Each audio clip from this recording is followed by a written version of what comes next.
So let's start with the basics. Sound is movement.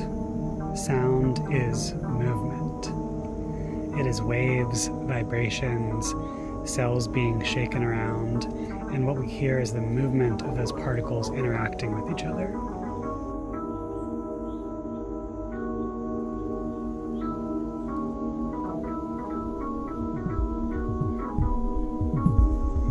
When you strike a drum, you can both see and hear it vibrate. Movement.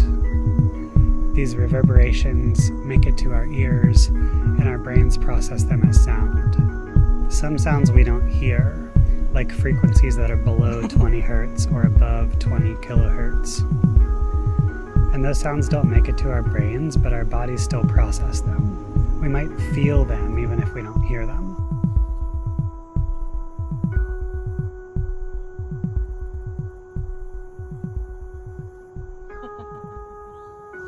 I'm fascinated by the implications of this, that our hands and our hearts might be able to hear things that our ears can't, or feel things that sneak in below the level of conscious awareness. And we respond to sound quicker than any other sense. So in some ways it's the entry point for our interaction with the world. All early human language and some current languages of land-based people can be understood as a call and response to the environments we're in, almost like a mimicry of the sounds of the world. Some examples that still remain in English are like swoosh of the wind or gush of the ocean. Land-based languages are much more directly and spontaneously expressive of what is being experienced in and through the body.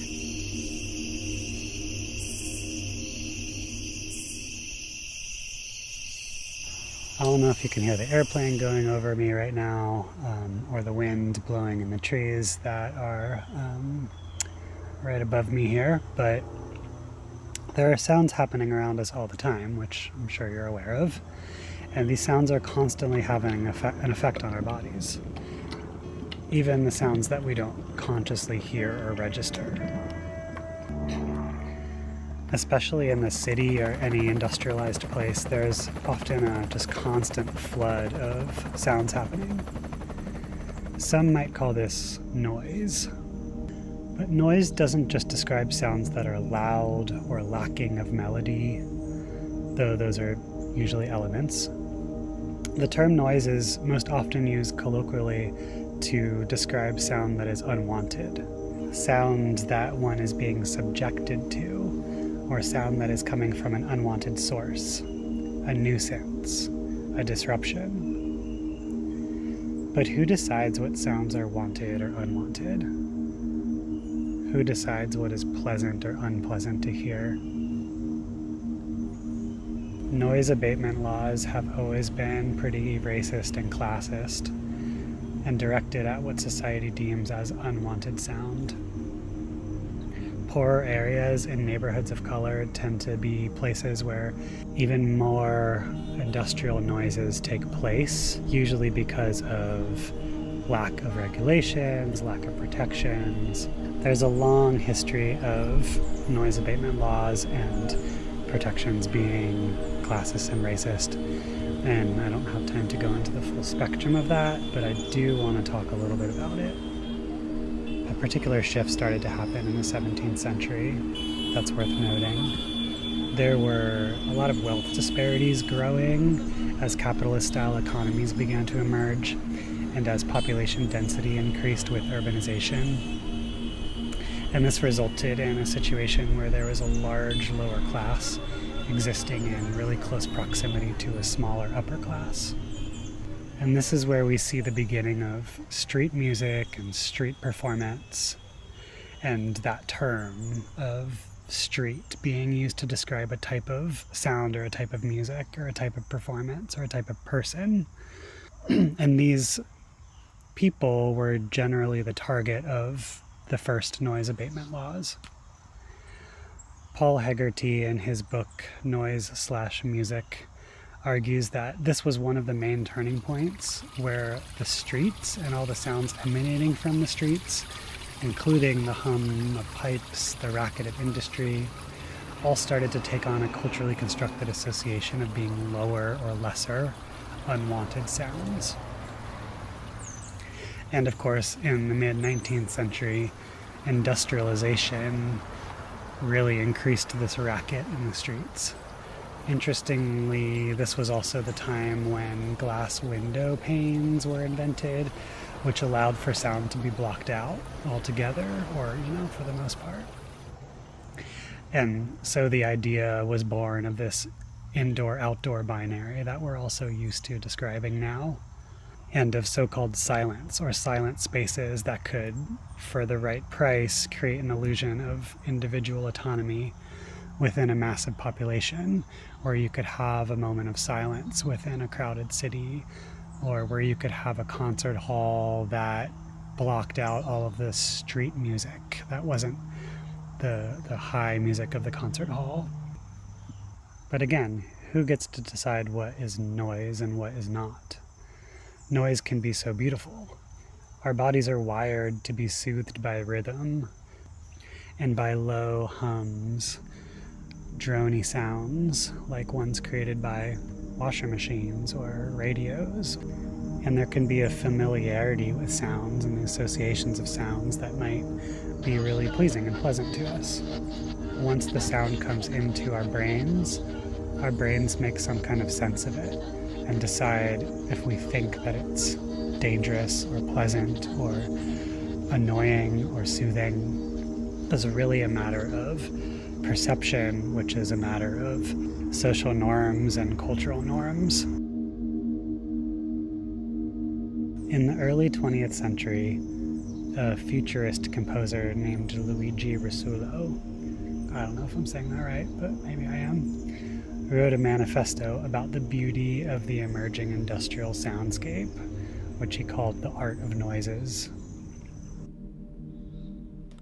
Let us cross a great modern capital with our ears more alert than our eyes, and we will get enjoyment from distinguishing the eddying of water, air, and gas and metal pipes, the grumbling of noises that breathe and pulse with indisputable animality,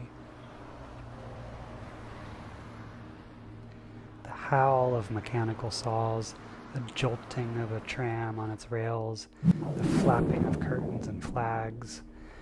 We enjoy creating mental orchestrations of the crashing down of metal shop blinds, slamming doors, the hubbub and shuffling of crowds.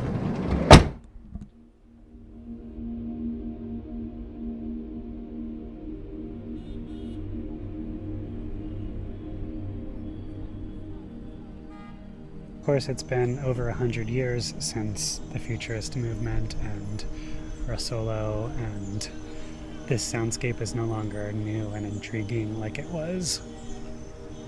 It's just normal now. It's just the background noise of modern life.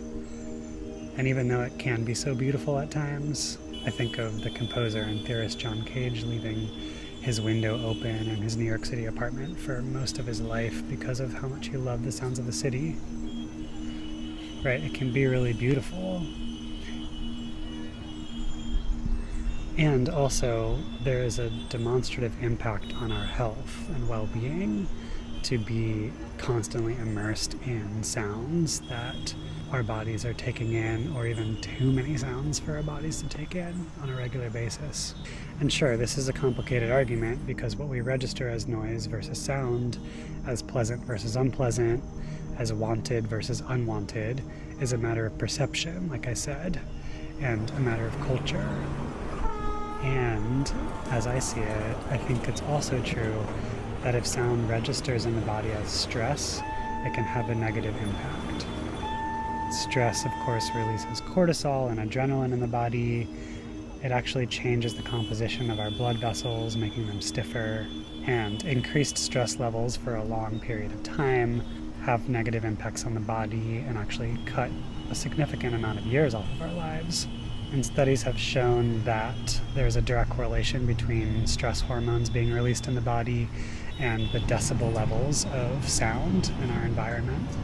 This is why noise pollution has been touted as a public health concern. and also a social concern, as most noise pollution is disproportionately directed to neighborhoods of color and poorer neighborhoods. A quiet library, for example, is about 40 decibels. Traffic sounds are about 10 times louder than that. And sirens, measured in decibels, are about 10 times louder than that. And some sounds are intentionally loud, like bars, because it makes you order more food or want to have more drinks when you're feeling stressed. Surveillance gadgets humming in public spaces for population control. Helicopters in Philly circling 24/7 last year during the uprising curfew. Or the LRADs, long-range acoustic devices being used during protests. Yeah, sound, noise can be a weapon, and it has historically been weaponized quite often.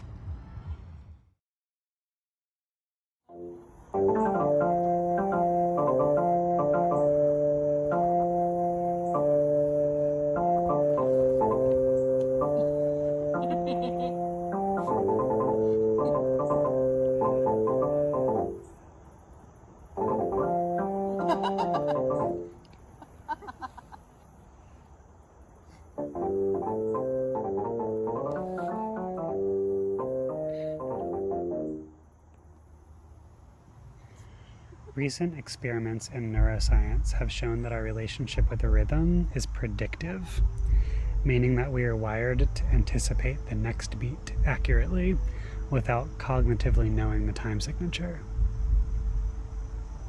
When we clap to a beat, for example, we don't have to try to figure out what the time signature is by doing math first.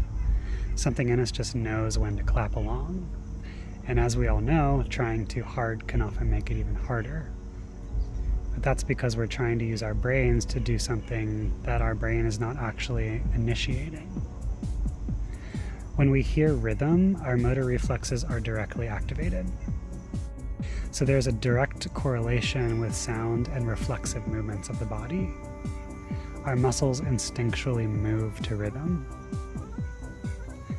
Our bodies will tap to a beat unknowingly sometimes.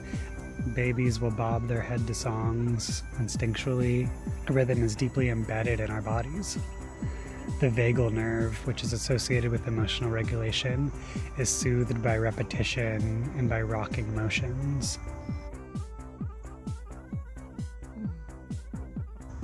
The principle of entrainment in physics is a naturally occurring phenomenon that describes how two or more vibrations will automatically sync up with each other. If two pendulums are next to each other and out of sync, they will automatically synchronize within 1 minute. You can look it up on YouTube. This fascinating phenomenon of naturally occurring synchronicity has been used to treat Parkinson's and other diseases, and is also wildly somatic. 2 bodies, 2 heartbeats, 2 menstrual cycles, 2 nervous systems will sync up in close proximity.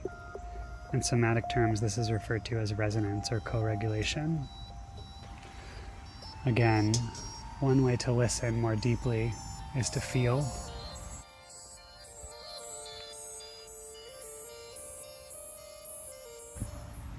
Even when we don't move, like when we're lying down listening to music on headphones, the part of our brain that initiates movement, so the motor planning region of the brain, still activates. We might feel this activation as the desire to move, or as motion internally, or as what we might call emotion.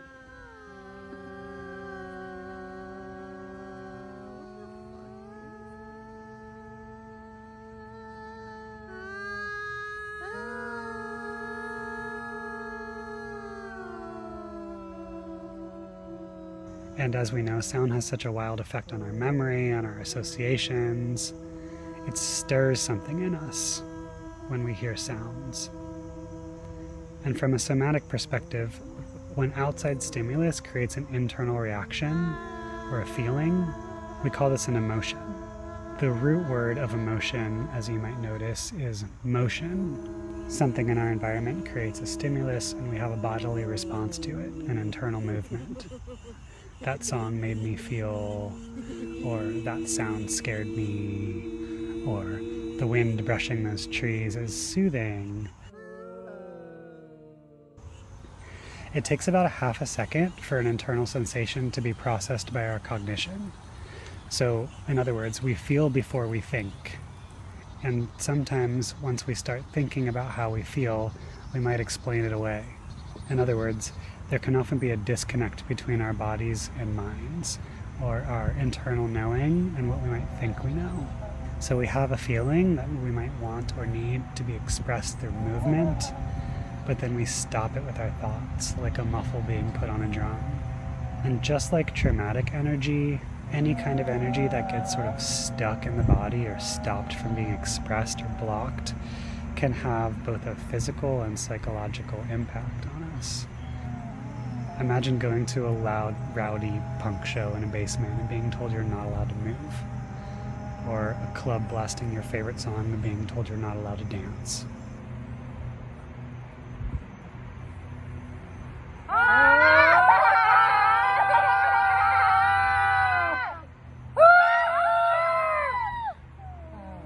Sometimes what blocks our energy is our own fear, or culture on what is appropriate, or gender roles. Maybe where you're the only queer at the straight club and your favorite song comes on so you can contain your desire to move. What is the cost of limiting this expression? Not allowing the input of sound to become output through movement of our bodies. Pauline Oliveras, who began the practice and philosophy of deep listening, incorporated bodywork into her practice as a sound composer, which I think is super fascinating and not talked about nearly enough. She really took an interest in the ways that individualism, gender, and social pressure shape our movement patterns and restrict possibility. And she began a feminist collective that created various sound meditations to unlearn and relearn how to listen and feel and move. Listen and feel and move. Sound is movement. Bodies respond to sound through movement. How can we expand into more movement, less contraction, less hearing, and more listening?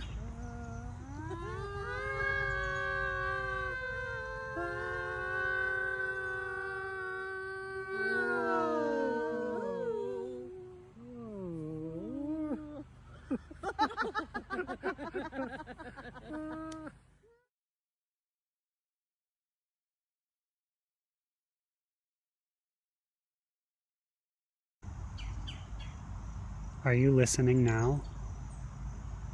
Are you listening to what you are now hearing? Are you hearing while you listen? Are you listening while you are hearing? Do you remember the last sound you heard before this question?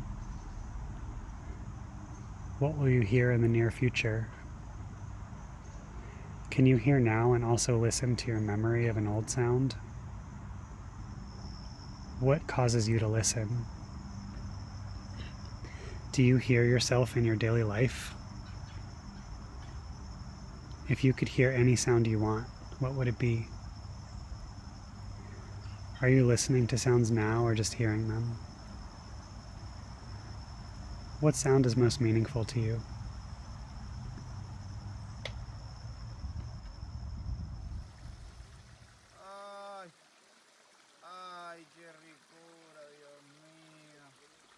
Learning to listen and to feel the soundscapes around us will not only make us more aware of our surroundings, but will also teach us to be more curious and open and receptive to the world, which seems like a good practice to be in.